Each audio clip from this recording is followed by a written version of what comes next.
you to stay, but you've got to be fully engaged. Will you be fully engaged? Of course, we never got the answer to that. Baseball's Hall of Fame has 2 new members. We'll get into that in a second. But first, are we really going to get a foot of snow? I know there's ice, there's sleet, there's snow. The Tigers, Landon Schmidt, are going from here. We'll be traveling tomorrow during the show, so I won't be on, but we'll be headed to Wichita. Now, it's supposed to start snowing in Wichita on Friday. It's supposed to start snowing, sleeting, whatever it's going to do in Memphis on Friday all the way through Sunday.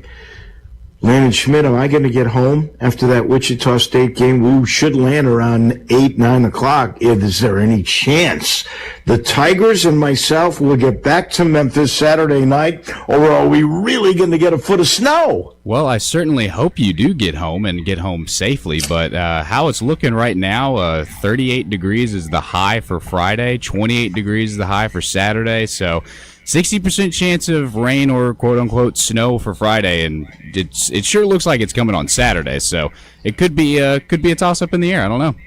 Oh, I know it. I'm worried. I know I got a phone call this morning from my wife, who was at the grocery store, and she said, "Honey, you would not believe this produce section. It's like emptying as fast as it can be." I remember my good friend Dave Brown, when he was doing the weather on Action News 5, I used to think he was in cahoots with Kroger, because he would say there was going to be snow and there would be a run on the grocery store. This time, it appears it's for real. And, man, I'm hoping that I can get back. All right, the Grizzlies in Atlanta tonight. FedEx Forum. Believe it or not, this will be the 42nd game of the year. So you're basically starting the second half of the season. The Grizzlies are 18-23. Ja scheduled to play in this game after a magnificent performance in London. Will he perform that way at home? Will he be fully engaged? Will we see smiles? He's now going to play his 20th game, which means he's missed more than half of the year. But when he plays, he's good. He's averaging 19 1/3 points a game, almost 8 assists. Will he be playing to stay? Will he be playing for trade value? Really, only he and Zach Kleiman know. And the Grizzlies need this win, because the Grizz and the Clips are now tied for 10th in the West. Both are 5 games under 500. The Clippers actually, I think, are officially in that spot because they have 19 wins, but they have 24 losses. We shall see. It is a meaningful game for certain. 2 new members into the Hall of Fame, certainly one slam dunk. That is Carlos Beltran, who probably would have been in earlier if not involved in the Houston Astros sign stealing deal. But he and Andrew Jones, the great defensive player, both get into the Hall. Beltran got 84% of the votes, 9 times an All-Star, 3 Gold Gloves, a 20-year career, 279 average, 2,725 hits, 435 home runs, 1,582 RBI, and 312 stolen bases. You take the home runs, you take the hits, you take the RBI and the stolen bases, and those combinations of numbers, there's only 4 players that have ever done that. He's one of them. The other 3, Barry Bonds, Willie Mays, and Alex Rodriguez. Of course, Bonds and A-Rod not in the Hall because of steroids, at least at this point. Andrew Jones was an incredible defensive player. He got 78% of the vote, so he made it in. Remember, you got to get 75%. 17 years. So you have a 20-year guy and a 17-year guy. What amazing longevity. He had 10 Gold Gloves. He's only one of 6 guys who ever had that many Gold Gloves. He also hit 434 home runs. So those 2 are joined by Jeff Kent, who got in earlier in this December be via the Contemporary Era Committee. So 3 going into the Hall. Here's who missed out. Remember, you got to get 75%. Chase Utley, 59%. Andy Pettit, 48%. Felix Hernandez, 46%. And A-Rod, 40%. And, of course, A-Rod not in because he and Bonds because of the alleged steroid use. So, Landon, you got any arguments with Beltran or Jones getting in?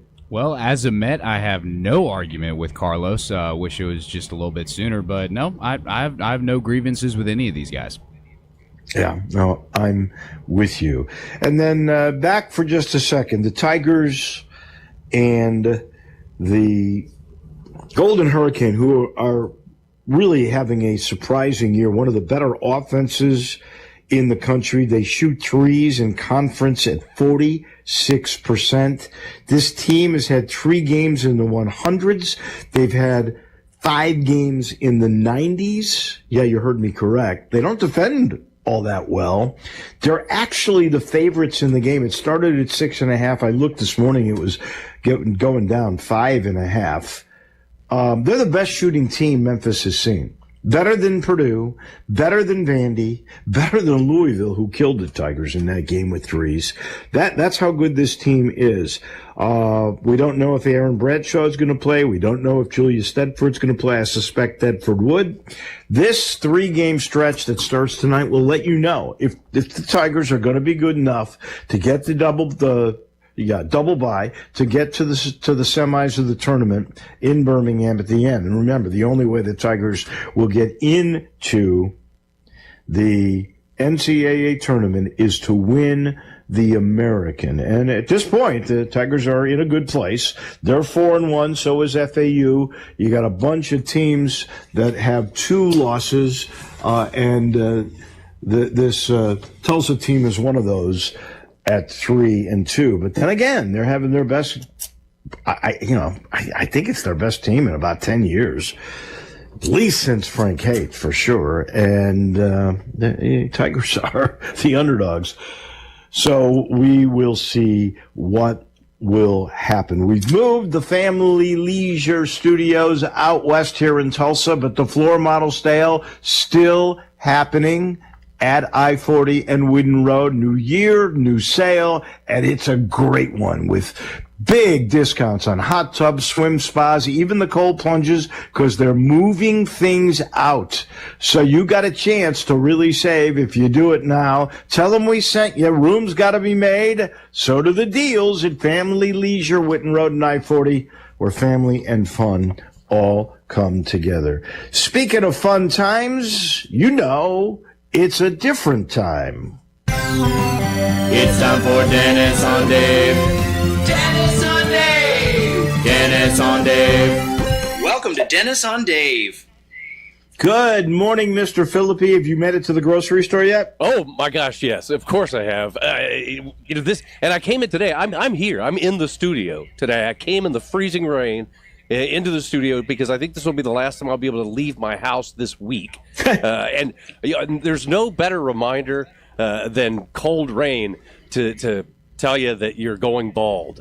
Because anytime going outside now, all I feel is just the rain hitting where my hair used to be. But we did go to the grocery store, and I think it's so weird, Dave, that people think for some reason when it's going to snow or there's going to be big inclement weather, that they're suddenly going to have a craving for sandwiches with milk. Yeah, yes. Everybody goes to get bread milk and eggs milk. Go quick. That's what they're running through, bread and milk. I can't remember the last time I had a sandwich with a nice cold glass of milk. Just not dream combination. You are in lovely Tulsa. I have spent time in Tulsa doing stand up down there, and I'd rather be in Memphis. You know what, though? Tulsa's actually very pretty. The hills that they have around here, they've got the river that kind of meanders through. It's a nice little town. I prefer Memphis. I'm with you there, but I can think of worse places. In fact, in the you're going state, to one. I would rather live here than Oak City. Well, yeah. Well, your next stop is actually worse than Tulsa because beautiful. I've done stand up in Wichita too. Let's see what's going on. Apparently, the real MVP of Indiana's national championship team was Mark Cuban, who essentially paid for the team. But I really think this, Dave. I think the MVP of the college national championship game should be Mitch McCarthy. Does that ring a bell? Mitch McCarthy. Mitch McCarthy. Mitch McCarthy is the punter for Indiana. He pinned Miami inside the 5 at least 4 different times, and they did nothing with it. So I think the punter for Indiana should be the MVP of the national championship. So do you think Mark Cuban got his, I know he was smiling. I know he was down on the sideline. His money's worth. I mean, do you think he's now a regular? He can afford it. He's a billionaire. Is he going to be a regular contributor to the NIL of Indiana? Well, he obviously is. No, he clearly is. Gosh, I can't believe I can't think of Indiana's coach's name. Kurt Signetti. Yeah, of course. Signetti essentially pitched Cuban on the team like it was, the show. He just went to him and said, if we do this and we get these guys, we can win it all. And Cuban wrote a check, and he basically paid for this team to win a national championship. But I'll tell you what, investment. I mean, back at the beginning of the season, we were all talking about this. We thought that we were looking at a national champion in college football that might have at least 2 losses, maybe 3. We were talking about the possibility of a 3-loss national championship team. Nobody was discussing the possibility of any team going 16-0, much less Indiana. We never saw that Big Ten coming. team. Yeah, we never saw that. Crazy. But we knew a Big Ten team was probably going to win, but we didn't know it was going to be this one. I mean, this was a big shock. And Dennis, until this year, did anybody know that the 1894 Yale team won 16 games? Well, I've cited it a million times. It's one of my favorite trivia answers. Because you just can't hold back those late 1900 or 1800 Yale teams. Oh my gosh! But they were dirty. They were dirty, Dave. Those Yale teams. They played high school teams, probably. They were taking money under the table because they don't get scholarships. Robert Saleh, of course, is the new coach of the Titans, and I think this is a good hire for the Titans. Really? I do. I really think it's a good hire because Saleh has been a head coach once. Hey, but he was the head coach of the Jets. Does that really count as being a head coach in the NFL? When was the last time there was a good coach of the Jets? Weeb Eubanks. Okay, that goes to my point. Because the last time that Saleh was a head coach, he was the head coach of the Jets. Now he's the head coach of the Titans. What was the original name of the Jets? Landon, do you know the answer to this? Landon Schmidt. Landon is zoned out completely. I have no idea. I can't remember. The Titans. Oh, they were it the was the Titans. Titans. Now that you say the original name of the Jets was the Titans. My history goes back to the Houston Oilers. So. Well, yeah, Weeb Eubank, he's the guy who founded the Jets, but he was like, what are we going to call them? Well, what's something that's kind of like Giants? Titans. So they went with Titans for a while. So Saleh has now coached the Titans and then the Titans. But I do think he's going to be good. But there has not been a good head coach for the Jets since who? Rex Ryan? Herm Edwards? Parcells? I mean, they've been bad for a long time, but I think he'll be good. But it's just so weird where all the trophies are now. That you've got the Stanley Cup is in Florida. The College National Championship trophy is in Indiana. And the Naismith is in Oklahoma City. What? Wow. What's going on with the world? And of course, Dave's in Tulsa. I'm sure you saw that Dodgers star Mookie Betts announced his retirement. I did not see that. Yep. When did that occur? Mookie Betts, the day before yesterday, he announced that he is going to retire in 2032. Oh, there you go. Okay. He just randomly decided that he's going to. Is that when his contract runs out? He'll be 40. His contract will run out. He'll be 40, and his kids will be teenagers, and he's going to hang it up when he turns 40 in 20. So here's my question: how many world championships will Mookie get by 2032 with the way they're putting together with this lineup? team? At least, oh gosh, who knows how many more? If everybody stays healthy, there's no stopping this Dodgers team anytime soon. You may have talked about this already, but the reigning NCAA golf champion, Michael Lasasso, is going to forego his senior season at Ole Miss. He's going to give up his chance to play in the Masters to play on the Live Tour. Oh, no. Yeah. I did not see that. I hate that. I don't know why you would not have, if you're going to make that move, why wouldn't you have done that after you played in the Masters? He's got the chance to play in the Masters, and instead he's going to play for Live. Apparently, this kid does not read sports news. Because let's be honest, Live is not trending up. No. The other way. But you know what? Let's see what happens February the 2nd. That's when the door shuts on the one-time deal. Permanently. They're going to slam that door shut. No matter what, if they don't meet that deadline, the PGA is never going to let them back in. Unless, of course, they do. A youth baseball tournament, once again, Dave, that is a youth baseball tournament in Florida, was marred by a benches-clearing brawl that sent an umpire to the hospital. Did you see this story? No. You got a 21-year-old umpire, and he issues a warning to a player, at which point the father of a player on that team goes up in the stands, finds the umpire's father, and punches him in the face.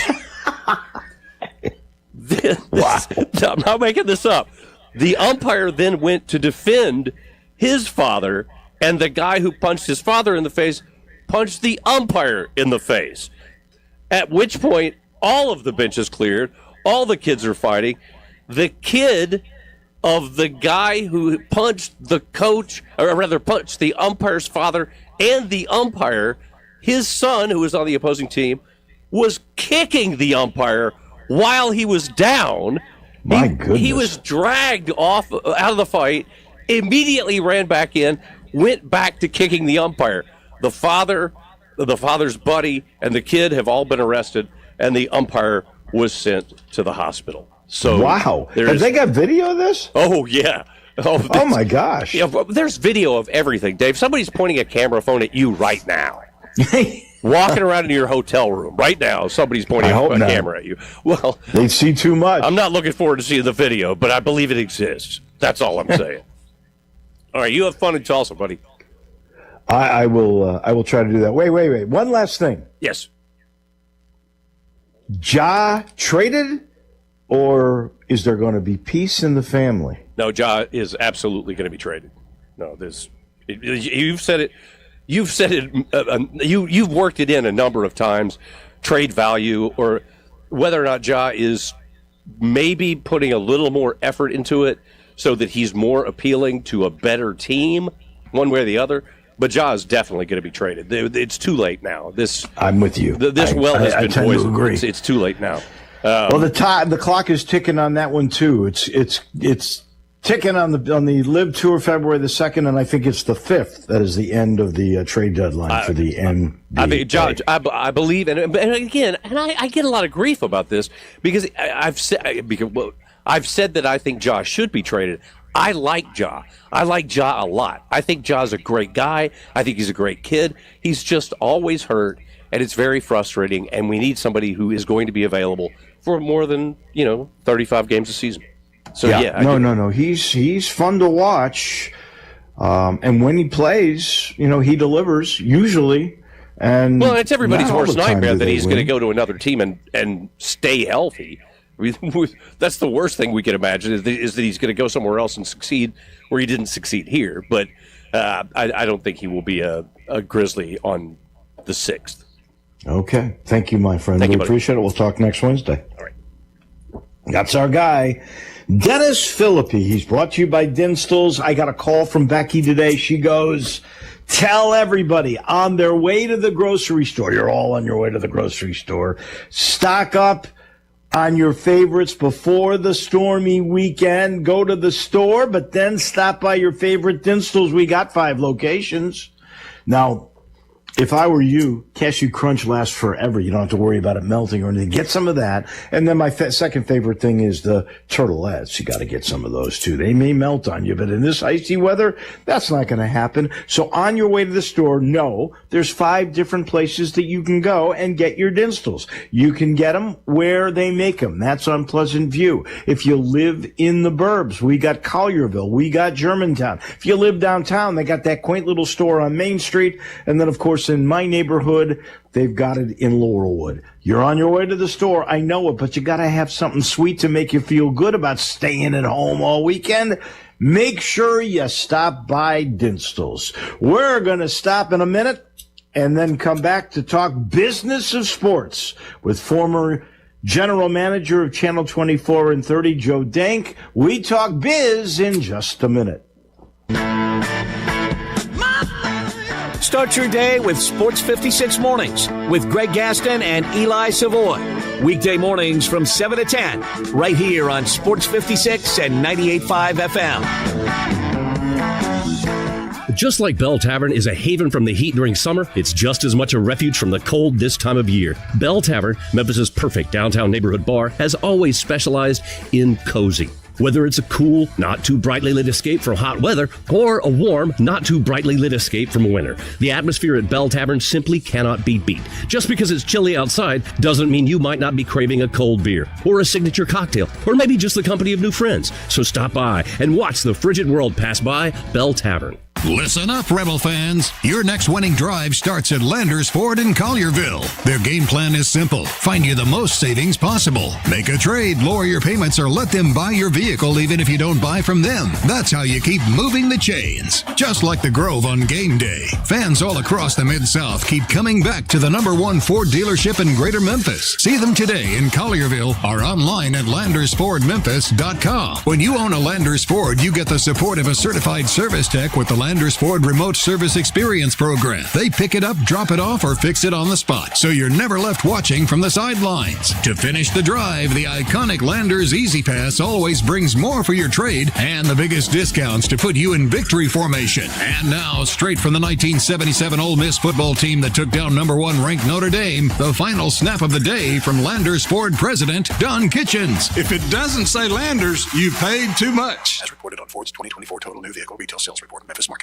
$5,000. That's the average amount of money people in the U.S. are now spending on gas in a year. $5,000. That's crazy. If you drive, you have to download Upside, the free app that gives you cash back every time you get gas. That's right. You can earn real cash back with Upside just by buying the gas you're already buying. You can literally start earning cash back today. I use Upside every time I fill up, and I've already made around $200-300. You're putting gas in your car anyway. Why not get real cash back? If you like free money, download Upside. I'm saving the cash I earn from using Upside to help pay for a vacation later this year. Download the free Upside app now to earn cash back every time you buy gas. Use promo code QUICK to get an extra 25 cents per gallon on your first tank. You can cash out anytime right to your bank, PayPal, or a gift card for Amazon and other brands. Just download the free Upside app and use promo code QUICK for a 25 cents per gallon bonus on your first tank. That's code QUICK for a 25 cents per gallon bonus.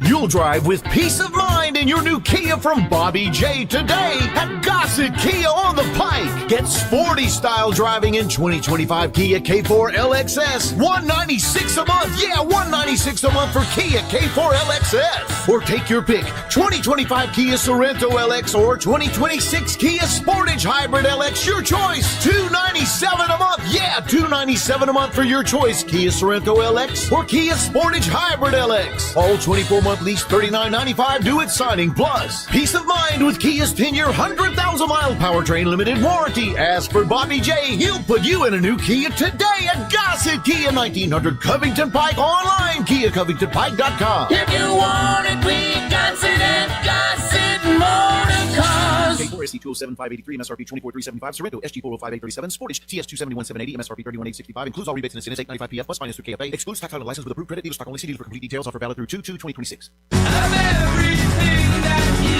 Now back to Wolo and Friends on Sports 56. Here once again is the voice of the Tigers, Dave Woloshin. We welcome you back to Tulsa, Oklahoma. The Tigers begin this big 3-game stretch tonight, 7 o'clock. I don't know if Joe Dank can hear the clock ticking. I'm not talking about on the Live on February the 2nd or on the NBA trade deadline on the 5th. I'm talking about Friday, January 23rd, when the college football playoff deadline is for the Big Ten, the SEC, the Bulls, ESPN, all that is coming to a head. What's going to happen on Friday, Joe Dank? Well, good morning, David. Yeah, the clock is, in fact, ticking down. This, I think, is a very, very big decision simply because of all of the ramifications you just talked about and its impact on not only other bowl games but the normal schedule of the postseason.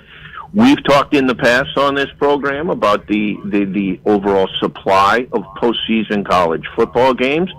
There was some reduction in the ratings in the semifinals because perhaps this bowl season continues to last, or the postseason playoff season continues to last longer than potentially people are able to maintain their attention. That's in spite of some terrific football games, Monday night, the title game included, but I think we're going to see, and we don't have a number yet on that game, but I think you're going to see some loss versus the previous season simply because of You think so? That this particular game, which held your interest all the way until the end, you think the numbers will be down from the year before?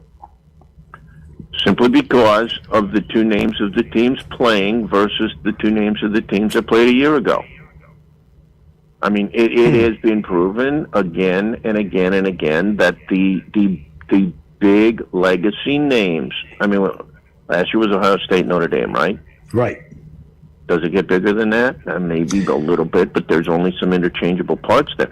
Indiana and Miami are not in that category, and I think that will be the result. But didn't Indiana become such a great underdog story? No 5-star players, just 4 4-star players, the Signetti character, Cuban's NIL infusion, the fact that they had a chance to go 16-0, the wins that they had this year, dethroning Ohio State. I would think that there would have been interest. You say, how far down were the numbers in the semifinals? Because you had one blowout game, but you had a great game with Ole Miss and Miami. Well, that's right, but that game was that game became the lowest rated semifinal in the history of the CFP. So again, it's because of the brand names, and that was the result of a second year of an expanded format. By the time we got to the semis, remember in the past that the CFP, when we started it, had 4 teams, and the semis were the first games that were played in it. They went off the third round of games. You know, everything you said about Indiana is true, and guys like you, and guys like me, and guys like who listen to these shows were aware of those things. John Q. Public, the fringe people are not, and what does it take to bring the fringe in? That's where the difference comes. There's a core of people. It's like the old line. The choir always comes to church, right? They're going to be there. How do you get people who don't generally attend to become interested?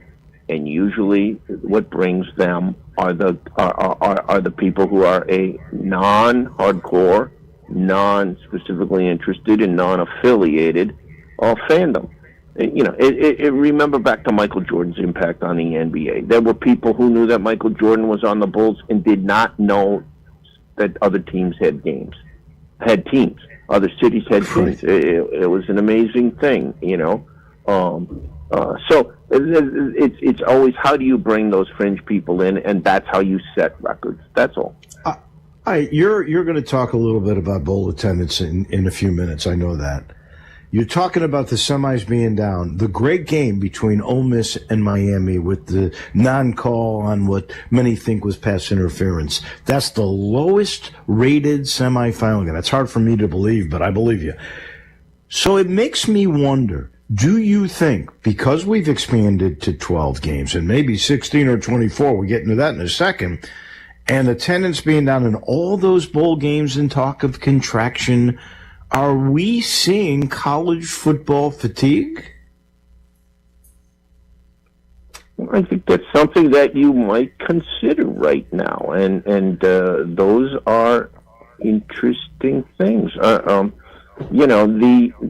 of the greatest things that makes the NFL what it is relatively limited supply. You play 17 regular season games. I know there's talk of 18, and that probably works because there seems to be still an appetite for some additional things. But there are limits to how much you can expand. We went from a playoff scenario in college football in a rapid period of time where we picked 2 teams to play for a championship. We picked 4 teams to play semis in a championship. We jumped to 12 teams for 2 years. Are we really ready for 16 right now? I am, but I don't know. Based on what you're saying, I'm not sure the country truly is. Right, and more to the point on this is the marketplace ready? Yeah. All right. So, what do you think will happen on Friday? Will the Big Ten and the SEC, who are obviously butting heads on all of this, will they come to an agreement? Will we get to 16? Will it stay at 12? Will there be this deal where you play 16 and then within 3 to 5 years go to 24? I know this is difficult, but what is your gut feel? Because your gut usually is pretty right on. Yeah, the gut is they've had a long time to try to come to a conclusion and an agreement and have not, and the default position is, in the absence of an agreement, to go either to 16 or 24 on, whether it's a 3-year delay or not. In the absence of an agreement, it stays at 12. I think it stays at 12. For how long? Is this a 1-year extension?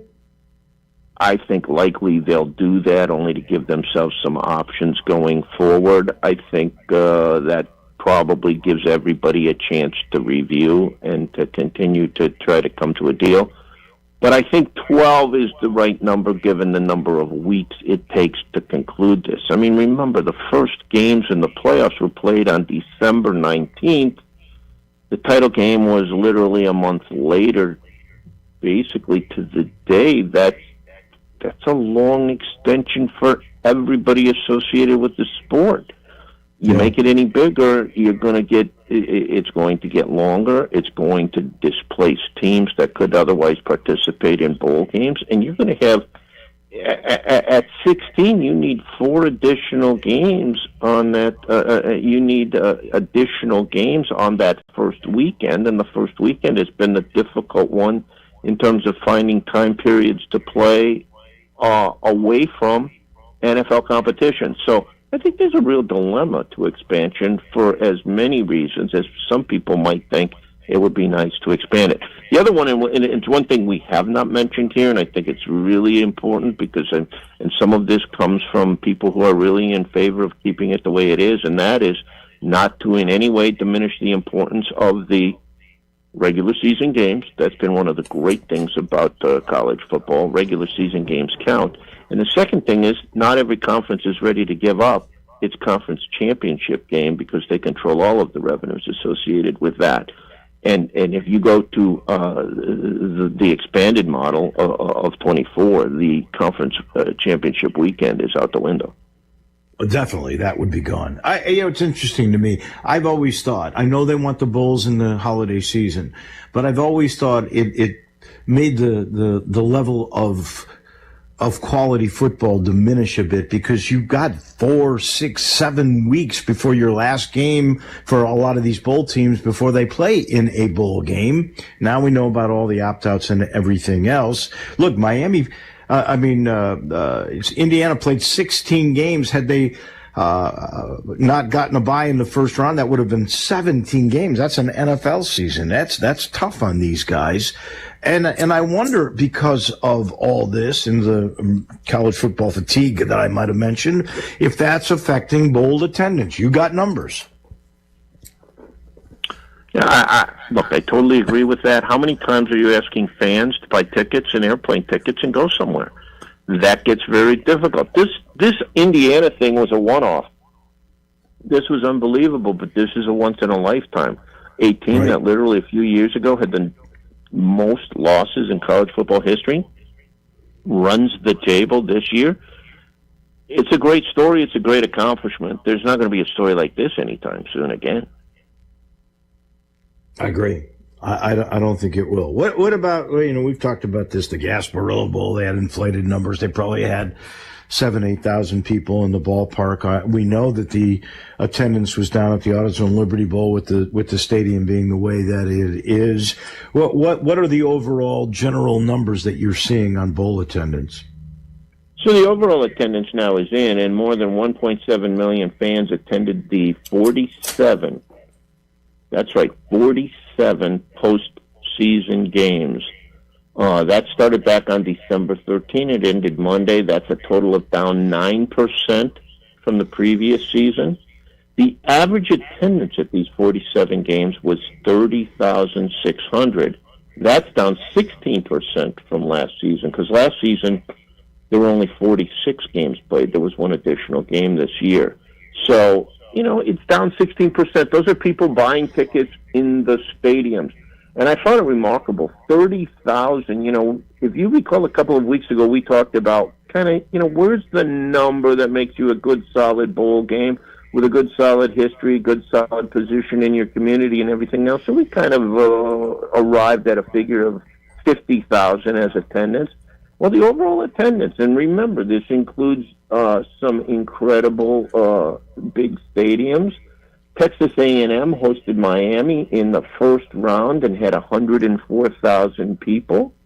And still we end up with an average of just 30,000 per game. So some of those games were in that 10, 20,000 range. There were a couple of games even that failed to reach 10,000 for attendance. So 30,000 is the average for these games. Hard to believe that you may not have more supply than you have demand at this point. So while I see those numbers slip, I think the ratings may be coming in on the NFL playoffs. I will bet you they're not down.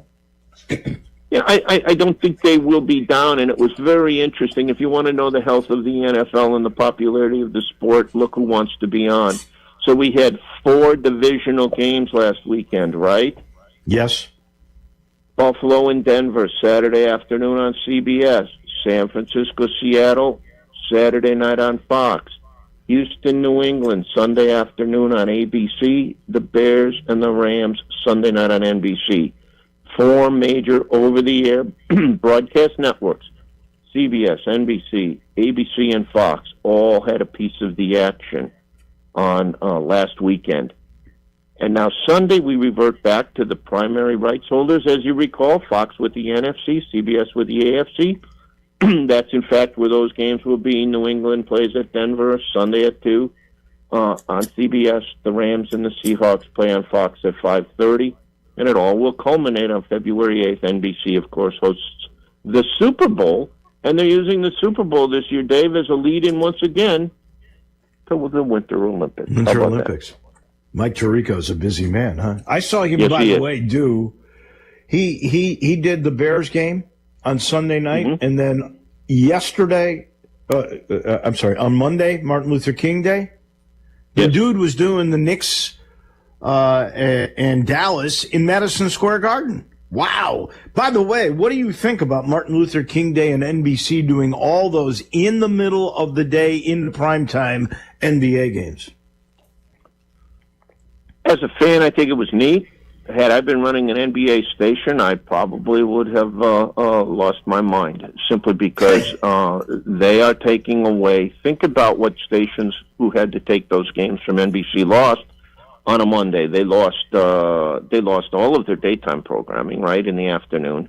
They lost 4 o'clock newscasts, 5 o'clock newscasts, 6 o'clock newscasts, prime access shows at 6:30, and then at a primetime game. I will only tell you from my own experience, you may recall Thursday night football once was on broadcast networks. when I ran the CBS station in Green Bay, there was a year that CBS had Thursday night football, okay? Yep. Now, as an affiliate, you pay the network for these sporting events, right, in terms of reverse compensation. In Green Bay, we would have lost money due to our network fees for Thursday night football if we did not have a Packer game. That was the only thing that saved the deal, was that if we had a Packer game, then we were able to generate enough revenue to cover the cost of the affiliate fees. So these are difficult deals, and when the networks love having this piece of the action, they sometimes impose great burdens on the affiliates, and the affiliates, just because they lose so much inventory in key areas, are unable to cover the costs that are associated with the network fees to carry the product. Mr. Dank, as always, insightful, entertaining, and we thank you. We'll do it again next Wednesday. Thank you, David. That's our business expert. That's Joe Dank, used to be the GM of several TV stations, also the director and producer of many a television ball game. He's brought to you by Sheldon, who's the best real estate point guard in town, who's also the worst golfer. If you said Sheldon Rosengarten with Mark Spenzorf Realtors, you're 100% correct on both counts. Most people call him Sheldon because when you're selling your home and you want it done, you better call Sheldon. He's been doing it for a long time. He knows some stuff about marketing and positioning your property to get the most money for it and to get it sooner than anybody else can. He's also known as Mr. Three-Putt because he never has time to practice. He's selling houses. So if you or someone you know is thinking about selling your home, do what Sheldon tells people. Talk to 2 or 3 real estate brokers, but make sure you also call him, 483-0546, or go to the website that says it all, MemphisRelocate.com. We only got one on the round table today. Corey Glore at basketball practice. But Bruce Howard and his Tulsa Golden Hurricane take on the Tigers tonight. We'll talk about that and the American in just a minute. Not only can you listen to your favorite shows on Sports 56, you can also watch video of the shows live on Twitter and YouTube. Watch and listen every day at Sports 56 WHBQ. Chris Price here with Metro Builders Roofing and Restoration. Let me ask you something. Are you seeing unsightly water spots on your ceiling, in your home, your office, or even worse, mold? Have you noticed shingles missing, pieces in your yard, or signs your roof just doesn't look right anymore? Here's the facts. What you see inside usually means there's already a bigger problem above you. At Metro Builders, we don't just guess, we inspect. Our team performs a full roof inspection right on site. We take detailed photos, document everything, and show you exactly what's happening with your roof. Whether it's a simple repair or a full replacement, don't let anyone tell you it needs to be replaced when all it needs is a repair. We offer free inspections, on-the-spot estimates, clear explanations, and yes, financing is available. Before a small issue turns into major damage, make the phone call that protects your home. Call me. 901-375-1717. That's 901-375-1717. Or check us out online at metrobuildersmemphis.com. Metro Builders Roofing and Restoration. We don't just build, we build world class.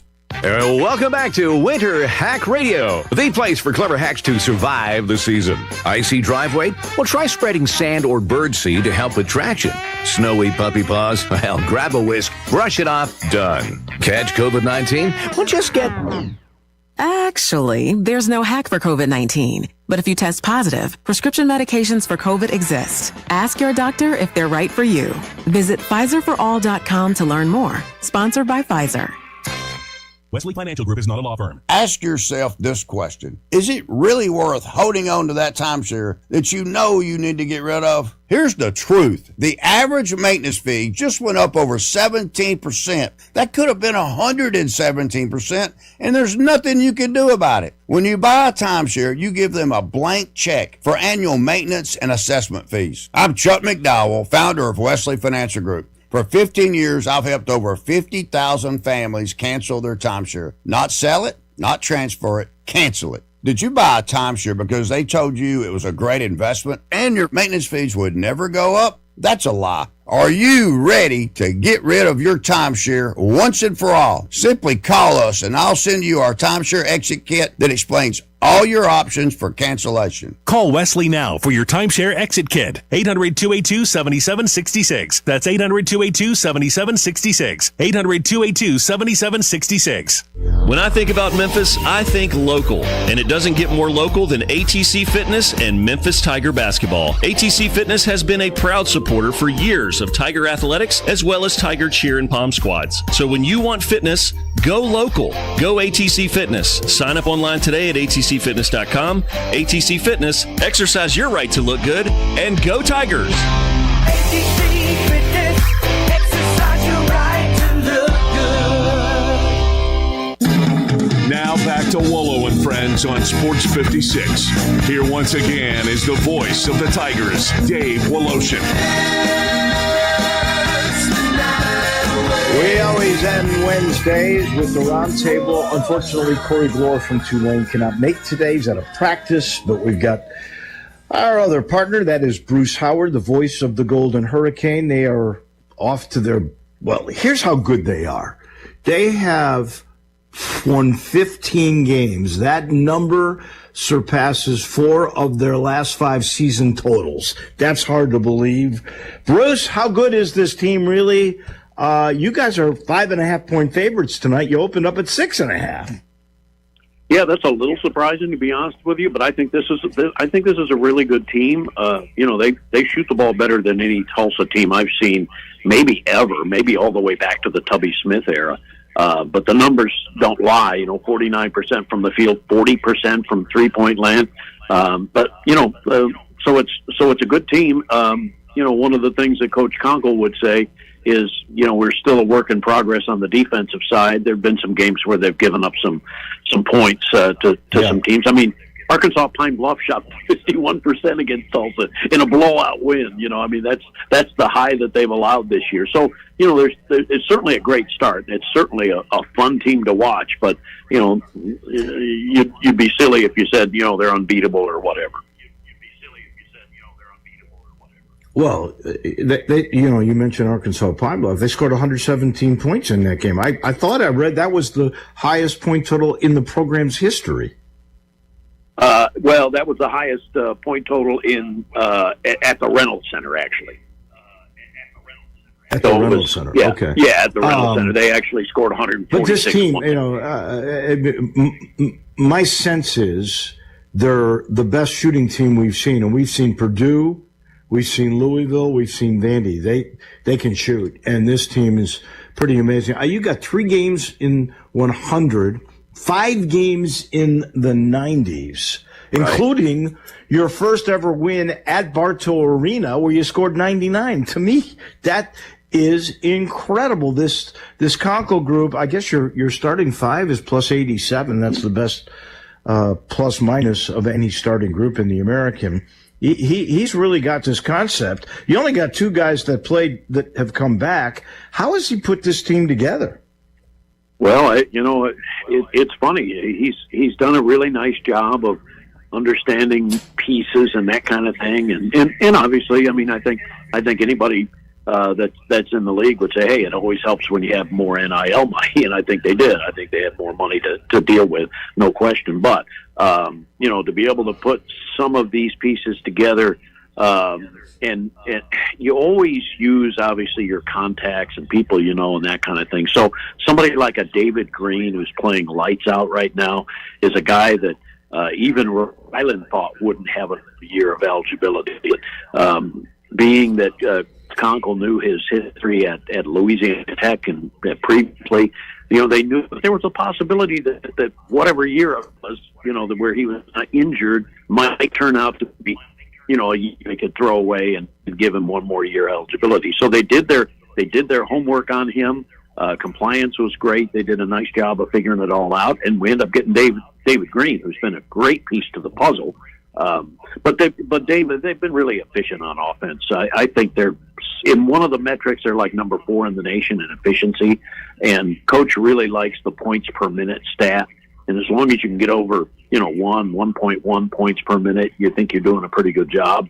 And they've had some games, Dave, where they're 1.4, 1.5, which is remarkable. Wow, has anybody shut down them from shooting? I mean, I don't see it. Besides Green, by the way, who's Player of the Week this week in the conference, he's averaging almost 24 in league games. You know, you got how many guys? 8 guys that shoot almost 36% from three. Right. Well, the teams that gave them trouble were Northern Iowa, and Tulsa found a way to win that game 63-60, and North Texas, as we all know, they play really good defense, and they're very physical. And, sometimes it depends on, if a game is, I'm not saying a game is called unfairly, but if officials allow a lot of physicality, there are some times that, the shooters are getting bumped off of their spot and that kind of thing. If that's allowed, then sometimes they can be disrupted. So, really, North Texas was probably their worst performance in terms of efficiency and that kind of thing. So, that's what I think will give Tulsa a little indigestion. Will be and Memphis certainly has the capability of doing that. Well, I know they're going to give it their all today. We don't know if Bradshaw or if Thedford are going to play. That would Thedford in particular would go a long way. You're not that big, so I'm not sure he'd help, but I don't think he's as critical as maybe Thedford might be. It's been a while since this team was good. Kunkel seems to have them on the right path here. How about fan support? I remember when Tulsa was good, some Haith days, the Tubby days, you'd have good crowds at the Reynolds Center. What are they like? What will we see this evening? Probably somewhere on the probably 4,000 range. So not as good as you'd like. Certainly, you can always use more. But it's starting to build a little bit. There's starting to be some excitement, and you know this very well that there are a lot of times where there are sold tickets and people don't show up. Well, those sold ticket people are now showing up, and that makes a difference in your home crowd. But I take it back to the Bill Self era, when Tulsa reached the Elite Eight and was getting a step away from the Final Four. I mean, those were sellout crowds. 8355 is the capacity, and it was the place to be and the place to be seen. At the time, and Tulsa had it rocking then, and the Reynolds Center was extremely loud. It's a good venue, but when it's filled, it's a great venue. It's 8,355? Yes. Oh, wow. I thought it was 10,000. Interesting. And I know it's a tough place to play when it is rocking and rolling, which gets me to my next thing. This is the American. How in the world on Sunday we have 6 games? 5 games are won by the road team. Memphis was the only host team to win, and that was against the doormat of the league, UTSA. How do you figure that, especially you? I mean, that's the first time you ever won at Bartow Arena. You put 99 on Andy Kennedy's team. Yeah, that was remarkable, and to explain the American Athletic Conference this year, or the American Conference this year, you really can't. And you can take it no further than Wichita State and how schizophrenic they have been this year. They go to South Florida, a team that really dominated Tulsa here in Tulsa just a couple of weeks ago, and Wichita State goes to Tampa and wins that game in overtime. North Texas, Tulane, not terribly surprised with that. Tulane only this is what North Texas can do to you. Tulane shot 31% in their own gym. And I think, North Texas only shot 35 or 36, but that was enough. And when you look at the score, you're going, yep, that makes sense. 63 points for Tulane. Normally they score a lot more than that, but North Texas defense, when playing well, can be really, really good. So defense travels a little bit. I'm not sure if that's the case in those other 4 games, but it certainly was the case in New Orleans the other day. All right, I was just stunned by all of that because of those 5 home losers, there were 3 teams that had 1 loss. So now you got 2 one-loss teams, Memphis and FAU, and obviously I haven't seen you till tonight, but I would say that's the best American team I've seen. 5 with 2 losses, then 2 at 500. So you got 9 teams that really are all in the mix. I don't know if there's a great team, but I got a feeling this one is going to be a battle. And based on FAU losing a few games too, and I don't know how many times you play them, but I think the winner of this league is going to have 3 or 4 losses. Don't you agree? Yeah, I would agree. And when you talk about the top 2 seeds, Dave, that number 2 seed might have 5 losses. And so it's FAU is a team. We only play them once in Boca, and Tulsa has a very difficult road trip coming up in early February where they go to Boca and then to Tampa. Those are two. That's a tough road trip, and I think part of the thing is no great teams in this league. Memphis has the capability of being a great team in this league, but beyond that, from 2 to 10, I'm not sure. Any given day, and I know that's a cliche, but it does seem that way in the league. Whether that's balance, whether that's I think there may be a whole bunch of kind of semi-solid teams in the league, and no great team at this point. That, I guess, it makes it fun. It makes it interesting. It makes what happened on Sunday kind of make a little bit of sense, because you got so many teams that are capable on a given day. At least in that regard, it makes it kind of fun because you just don't know. I just think we're going to see a lot of that all year long. I really do. I think we'll get surprises, competitive games, and I hope Memphis can do that with you tonight to really give you a game, because this, just on paper, this Tulsa team looks like it's the best one I've seen in a long, maybe going back to Frank Haith's days. Should be a fun one tonight. Thank you, my friend. We'll talk next Wednesday. Absolutely. Look forward to seeing you tonight, man. That is our man, Bruce Howard, part of the Roundtable, which is brought to you by Southern Security. Are you getting the lowest possible rate on your mortgage? At Southern Security, you're going to get the lowest rates. You know why? They're not for profit. They can do things other banks cannot. They got flexible terms, no PMI, unbeatable service, and you should go see that new branch in Collierville. It is a state-of-the-art place. All the newest technology. It is just a very cool place. And it's easy to become a member of the family. You can go online at southernsecurity.org, or you can call the office at 901-452-7900. Southern Security is an equal housing lender.